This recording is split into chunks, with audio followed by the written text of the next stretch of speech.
the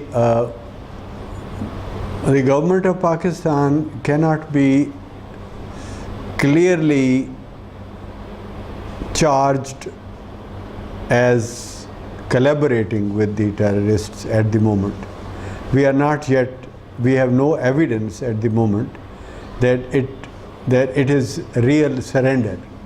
It may be a genuine effort to find a way of a peaceful transition from confrontation to gradual overcoming by the state, overcoming of Taliban by the state. That is also an interpretation, that they are providing them providing an opportunity to the nation to see, because you know the nation was always inclined, the majority of powerful classes like middle class and upper classes were inclined towards Taliban.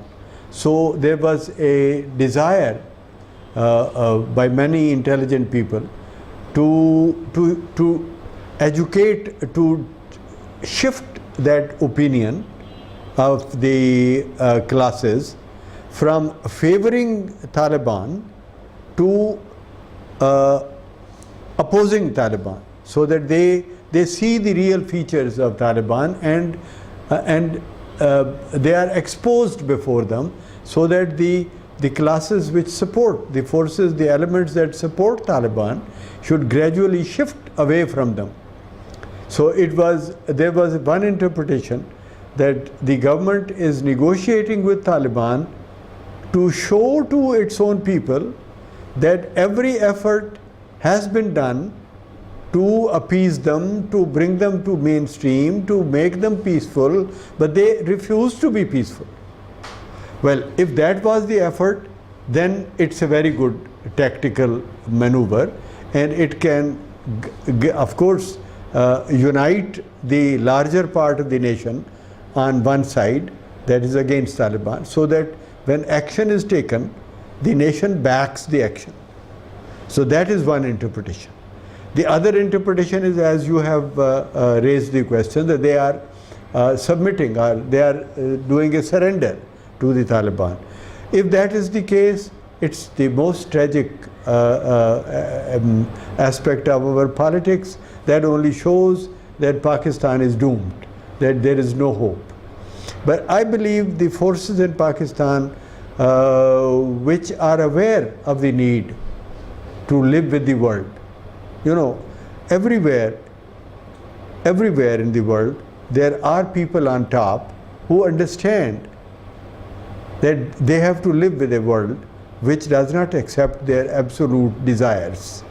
They have to compromise with the forces of the world.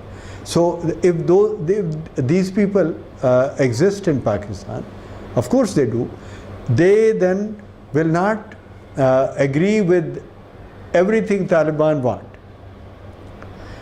Definitely they will fight for a modern Pakistan.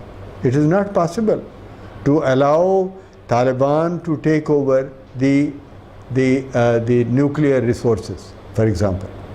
Well, and if they come in power, they will have the nuclear resources at their disposal, which will mean the end of the region. It will mean a complete destruction of the region.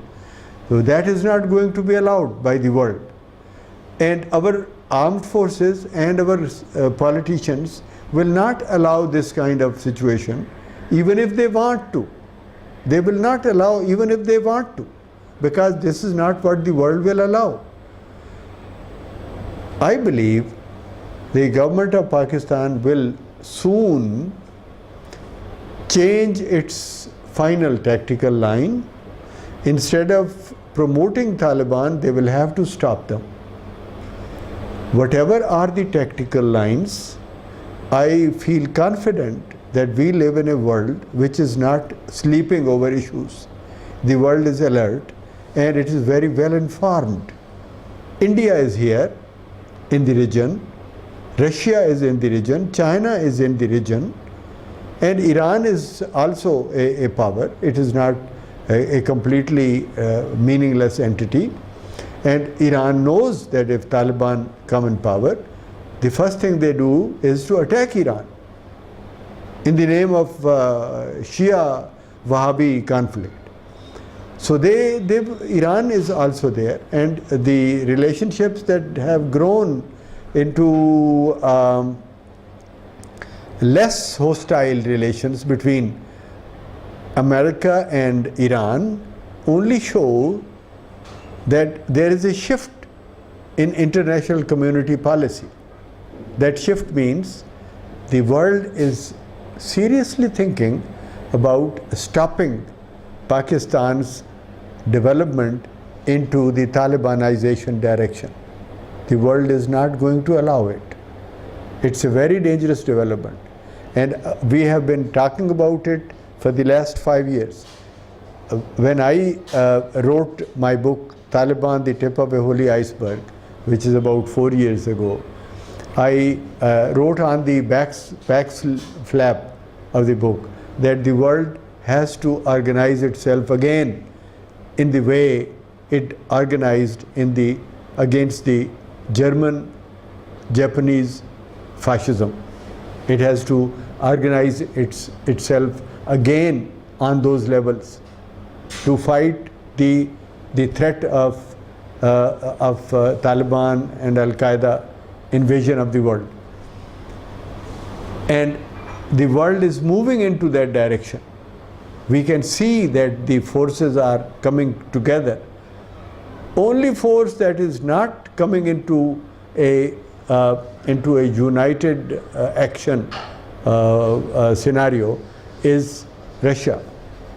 Russia is refusing because Russia is supporting the Taliban. Russia is supporting the Taliban, and there is a reason. America used Taliban and Muslims to destroy Soviet Union, and the Russians have now perhaps the legitimate desire, perhaps, I don't say, because ultimately it's very illegitimate, but perhaps the legitimate desire to avenge themselves. Why you use this? Now we will use the same whip to beat you. They are using the same whip, the Muslim extremism, to beat America, and they are successfully doing it. So the Americans, I wrote in my book, and when I wrote to Obama and he gave me a brief interview, I said to him, it is extremely necessary to win Soviet support. Please change your policy of going alone.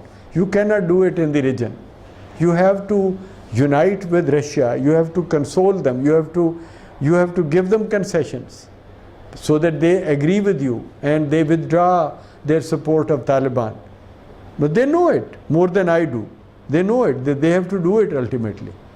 But you know, the corporate classes, it's a tragedy.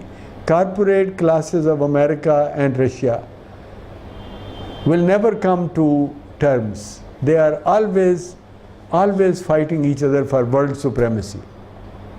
Even when the sane people agree that these measures are dangerous and we should not take these divisive and belligerent measures, they still fail to carry out their policies because the corporate class does not agree. But ultimately, I think the Americans will be able to take regional forces with them, and they will pressurize Pakistan to create a national policy of living with the world, coexisting with the world, instead of promoting a very dangerous nuclear monkey, the monkey with a nuclear weapon. A monkey was given a gun and you see the results, and are you going to give that cucumber of the nuclear weapon into his hands so that he half eats it and beats the people of the world with it? You can't do that.